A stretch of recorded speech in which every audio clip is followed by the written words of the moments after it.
Today's world of social media, constant stimulation, information overload, doom scrolling. Why should Gen Z even care about Vedant and Gita, the ancient wisdom?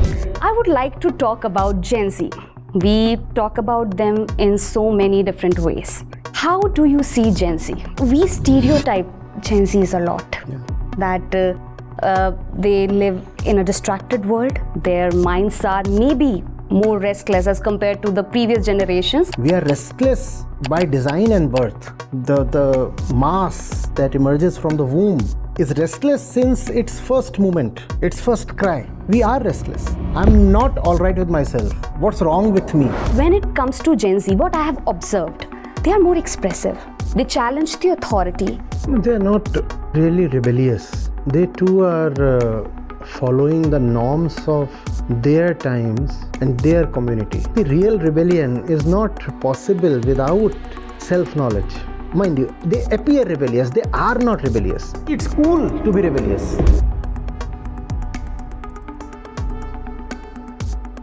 Today's world of social media, constant stimulation, information overload, doom scrolling. Why should Gen Z even care about Vedant and Gita, the ancient wisdom? Hi, I'm Divyanshi Sumrav and welcome to NDTV's special program where we are going to discuss this important issue, the hot issue, with Acharya Prashant, an IIT IIM alumnus. Welcome to the show, Acharya Prashant. And you have decoded the timeless wisdom and imparted it to the most restless minds. It may have cured their anxiety. It might have showed them the right path through your teachings. I would like to talk about Gen Z. We talk about them in so many different ways. How do you see Gen Z?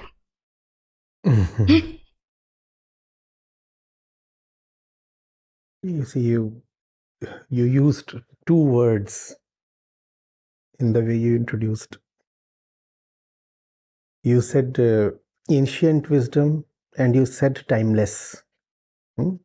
So these are the two ways of looking at anybody.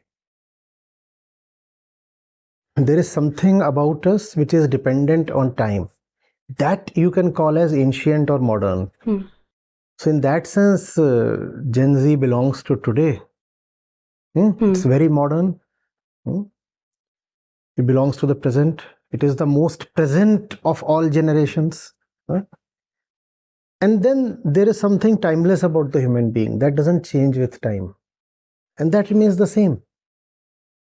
And that too is at two levels. That which doesn't change. One, our primitive restlessness, and second, our potential, our eternal potential to gain freedom from that restlessness. Understand? There is something about us, the very outer sheath, that depends on time, place, situations, gender, this, that, culture, habits, everything. That keeps changing. Unfortunately, most of us don't penetrate beneath that level. So we take that level as the truth of the individual. But the fact is, there is so much more present beneath that. Beneath that, what do you firstly find? You find a mass of fears, insecurities, restiveness, desires, hopes, hurts. That's there. And then right at the center is the ultimate truth, the truth beyond all layers and sheaths. That's timeless, absolutely timeless. So that's the same for the person that existed 50,000 years ago, 5,000 years ago. That's also the same for Gen Z. That would also be the same for Gen whatever that comes next. Gen Alpha and so on. But we stereotype Gen Zs a lot. That they live in a distracted world. Their minds are maybe more restless as compared to the previous generations. And we both belong to different generations. If we talk about Gen Z, we are not the same generation as they are. And The thing you just said, the restlessness is primitive. It's the same. Yeah. Maybe the form has changed. Form has changed.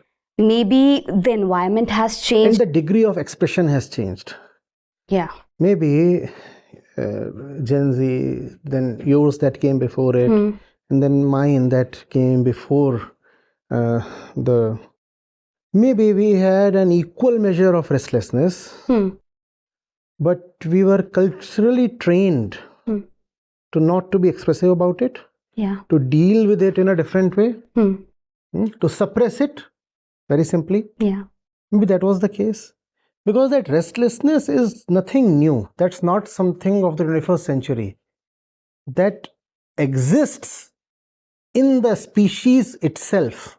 That's the way we are physically designed. We are restless by design and birth. The mass that emerges from the womb is restless since its first moment, its first cry. We are restless. We are restless. And that brings us to the eternal relevance of good philosophy. It addresses that restlessness. That's the entire purpose of philosophy. That's the beginning point, the very source of all good philosophy. That restlessness. Yep, I'm not all right with myself. What's wrong with me? That's true about all Indic philosophy, and that's also true about good Western philosophy. It looks at oneself, it emanates from there. And philosophy that doesn't look at itself is second rate. So, for example, Vedanta would say the human being suffers from three kinds of ailments.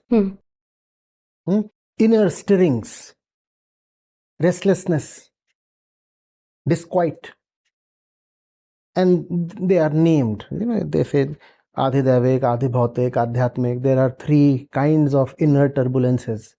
And so you would have heard the Shanti part that precedes the texts of all Upanishads, and at its end it says Om Shanti, Shanti, Shanti. So the three Shanti correspond to the three kinds of restlessness that ail each one of us. Similarly, when you look at the Buddha, his first noble truth is Dukh. Dukh. So the entire philosophy begins with that acknowledgement.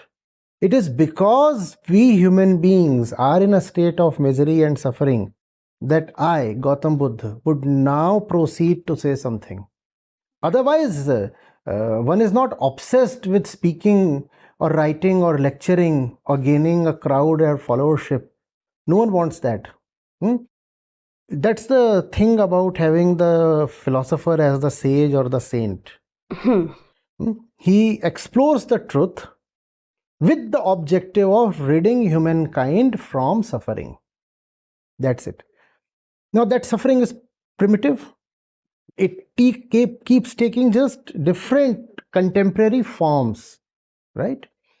Beneath all the forms, the germ is primitive. The seed, the source is eternal. And therefore, whatever has been said, not whatever really, but the highest that has been said to address the very root of suffering will hold relevance till eternity. And that's the reason Gen Z will need to go to it. However, each age has its own idiosyncrasies, its own fantasies and whims. No? So yes, the eternal understanding probably needs to be brought to this generation in its own preferred form and lingo, in its own preferred vocabulary. That is what needs to be done. So you need to contemporize and contextualize the eternal understanding and bring it to this generation and the next generation and the next generation, provided there are many generations still left given the specter of climate change. We will talk about it. But as you said, it's the primitive seed and it's there. But when someone is on the lookout, someone is seeking an answer, I really can't speak for Gen Z because I'm not a Gen Z. I do not belong to that generation. But I can talk about millennials. I can, and you use this particular term, expression. We have suppressed ourselves so much that we did not see it as a problem. It's okay. We are doing it. Maybe this is how it's ought to be done. But when it comes to Gen Z, what I have observed, they are more expressive. They talk about it. They challenge the authority. For example, Gen Z, the generation is called employer's nightmare because they won't ask for a holiday. If that's there in their in the structure, they would simply email their employer and say, oh, we are not coming tomorrow, and simply. So it's very difficult for the millennial employers and the Gen Z employees to go hand in hand or to have a perfect harmony.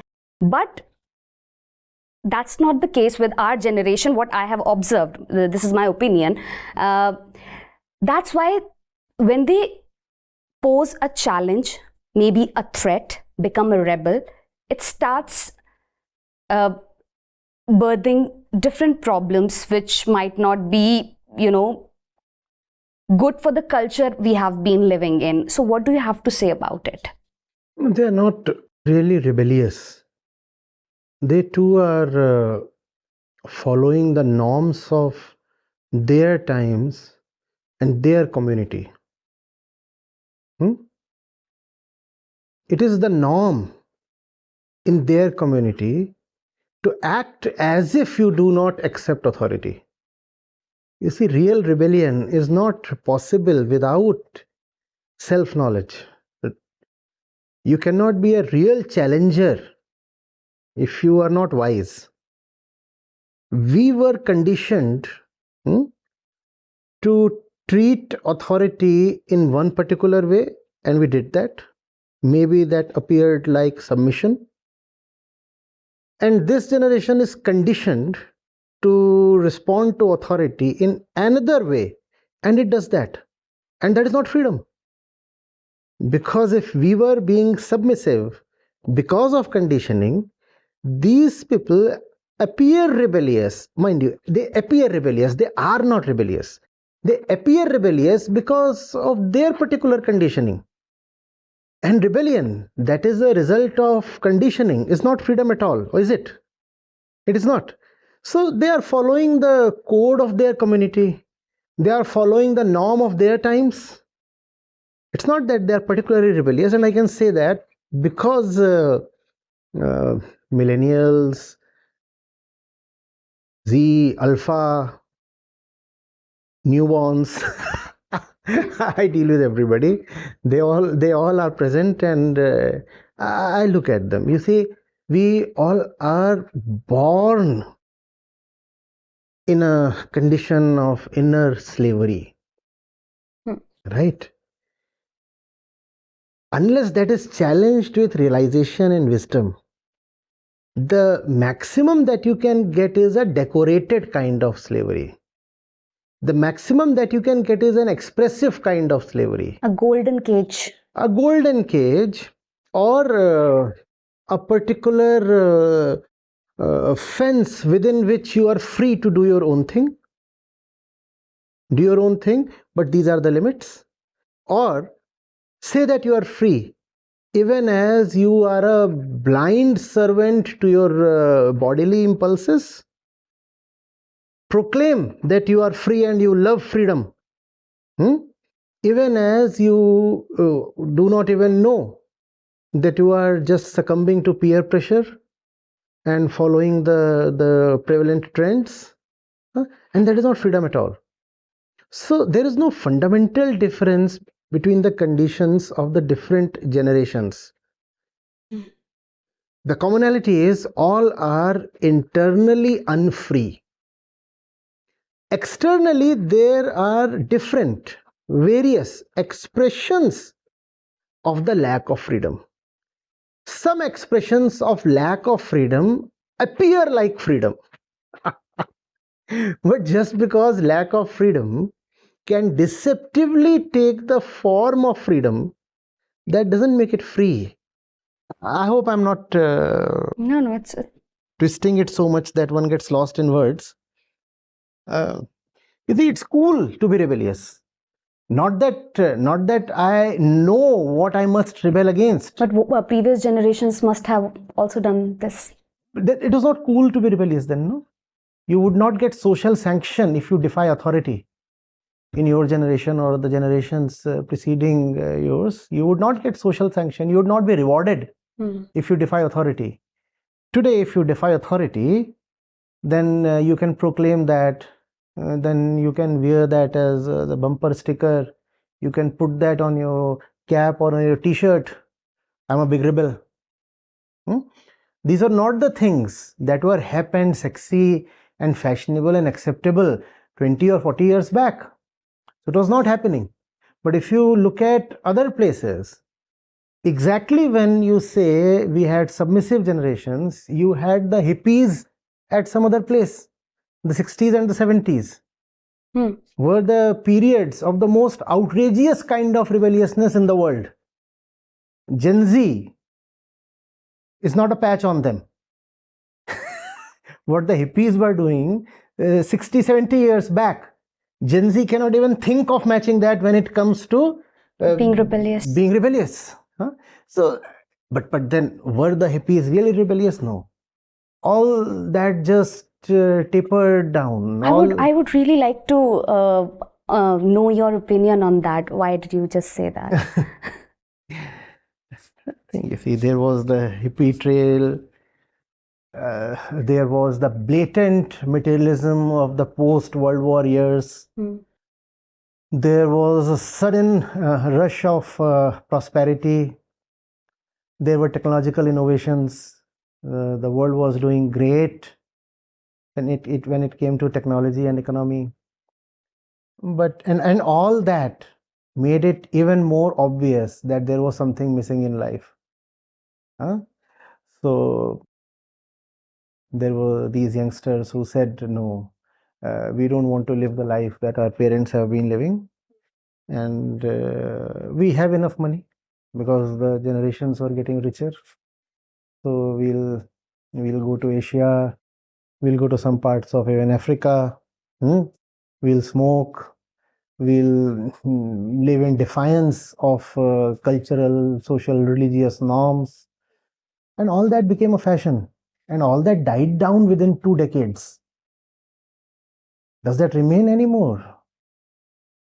But they also talked about something like the discourse was like that.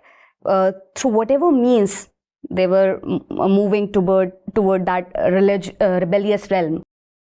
They're entering into a state of consciousness, and a lot of spiritual talks were also prevalent at that time. How do you see that? A fashion, contemporary fashion. A fad.